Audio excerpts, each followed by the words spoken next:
I always thought the bunker door would jam, that maybe I'd die down there before the world ever let me crawl back into its sunlight.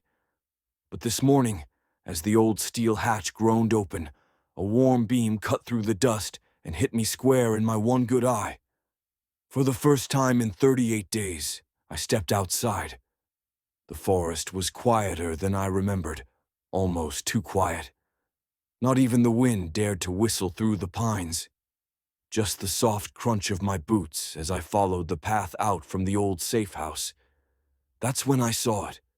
The ruins of the old outpost, half swallowed by moss and time. Barricades rusted out, old crates split open, spent shells long cooled. And yet, signs of life. Faint footsteps, lightweight, quick, numerous. Someone else had been here.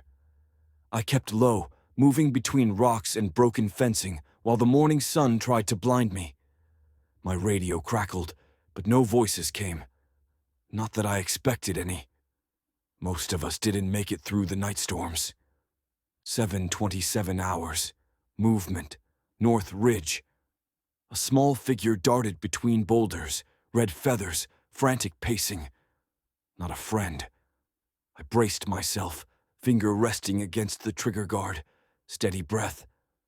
Another shape appeared, and another.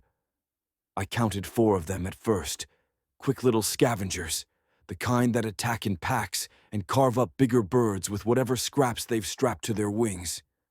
Chickens, the feral kind. One spotted me. It screamed, a sound like metal scraping a rusted tin can, and charged. I fired a warning shot. They didn't heed it. They came fast, faster than any normal bird should. One had a butcher knife clutched in its tiny wings. Another dragged a kitchen cleaver twice its size. I've seen horrors in Duckov, but never something that made me question physics this hard. They swarmed. Instinct took over. I fired again and again, pulling back toward cover as they rushed me through the tall grass.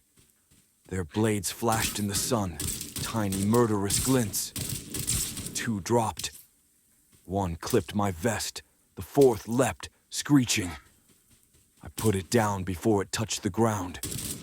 When the air finally settled, feathers drifted around me like slow, red snow. I followed their tracks back to the tree line, to a small camp they'd built. Primitive shelters, loot stashes, tools, a half-eaten can of beans with property of Duckovops still printed on the side. They'd stolen from us, from the old world, from what we left behind. So I claimed it back. By 0807 hours, the camp was cleared, supplies secured, a few scraps for crafting, a weapon part or 2, enough to make the return trip worthwhile. The sun was rising higher when I finally turned back toward the bunker, my home, my cage, my shelter. Day 1 outside. Day 1 surviving on my own again. If anyone finds this log, tell them I'm still out here. Tell them Duckov hasn't broken